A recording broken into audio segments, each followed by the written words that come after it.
Hello students, जैसा कि मैं आपको हर वीडियो में बताती हूँ कि अब हम प्रैक्टिस क्वेश्चन आंसर्स कर रहे हैं। आज मैं आपको चैप्टर 19 द यूनाइटेड नेशन इसके प्रैक्टिस क्वेश्चंस दूंगी जो आपको करने हैं। ये आपके फाइनल टर्म में भी आ रहे हैं चैप्टर। तो इसका पहला क्वेश्चन है, after the first world war which organisation was formed and when. आपको यहाँ ध्यान रखना है कि यहाँ पे फर्स्ट वर्ल्ड वॉर की बात की जा रही है।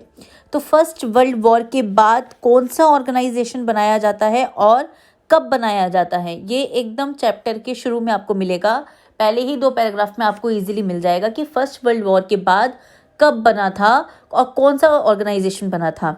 इसका आंसर यूनाइटेड नेशन नहीं होगा, ये आप ध्यान रखिएगा।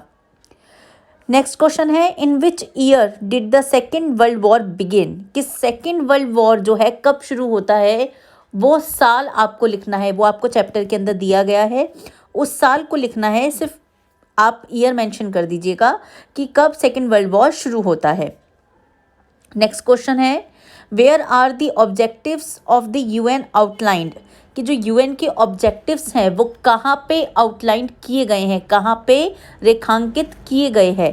तो ये आपको जो ऑब्जेक्टिव्स वाला जो टॉपिक शुरू हो रहा है, ऑब्जेक्टिव्स ऑफ द यूएन, जहाँ पे शुरू हो रहा है वहीं पर आपको शुरू में ही मिल जाएगा। तो आप थोड़ा सा ध्यान से वो वाला टॉपिक पढ़ेंगे तो आपको पता चल जाएगा। नेक्स्ट है, who are the members of the general assembly. General assembly जो है एक ऑर्गन है यूएन का, तो चैप्टर के अंदर आपको पता ही होगा। तो उसमें जनरल असेंबली में कौन मेंबर बनते हैं, कौन कौन मेंबर होते हैं, वो लिखना है आपको। तो जनरल असेंबली वाला टॉपिक जहाँ पे शुरू हो रहा है उसी के शुरू में आपको बताया गया है कि इसके कौन कौन से मेंबर्स होते हैं। नेक्स्ट है, how many members are there in the security council. कि सिक्योरिटी काउंसिल में कितने मेंबर्स होते हैं। Write the name of the permanent members, और परमानेंट मेंबर्स के आपको नाम लिखने हैं। आप ये ध्यान रखिए, परमानेंट मेंबर्स वाला टॉपिक बहुत इंपॉर्टेंट है, सिक्योरिटी काउंसिल वाला टॉपिक बहुत इंपॉर्टेंट है। तो आप बहुत ध्यान से ज़रूर इस टॉपिक को पढ़ेंगे कि सिक्योरिटी काउंसिल में टोटल कितने मेंबर्स हैं, और जो परमानेंट मेंबर्स हैं, मैं परमानेंट मेंबर्स की ही बात कर रही हूँ, सिर्फ उन परमानेंट मेंबर्स के नाम लिखने हैं। नेक्स्ट क्वेश्चन है, how long non permanent members are elected in the security council. कि सिक्योरिटी काउंसिल में जो नॉन परमानेंट मेंबर्स होते हैं वो कितने समय के लिए चुने जाते हैं।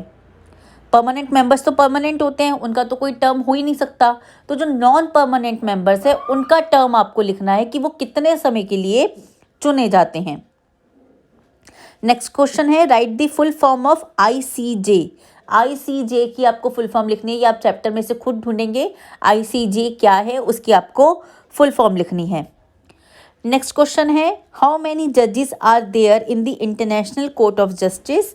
इंटरनेशनल कोर्ट ऑफ जस्टिस में कितने जजेस होते हैं, एंड हु इलेक्ट्स देम, और उनको कौन इलेक्ट करता है उसके नाम लिखने हैं।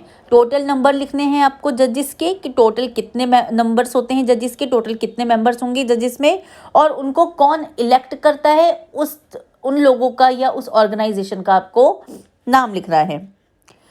नेक्स्ट है, where is the headquarter of the international court of justice located. कि जो इंटरनेशनल कोर्ट ऑफ जस्टिस का हेडक्वार्टर है वो कहाँ पे लोकेटेड है, उस जगह का आपको नाम लिखना है। तो ये आपके प्रैक्टिस क्वेश्चन से चैप्टर 19 के, इनको आपको कॉपी में ज़रूर करना है।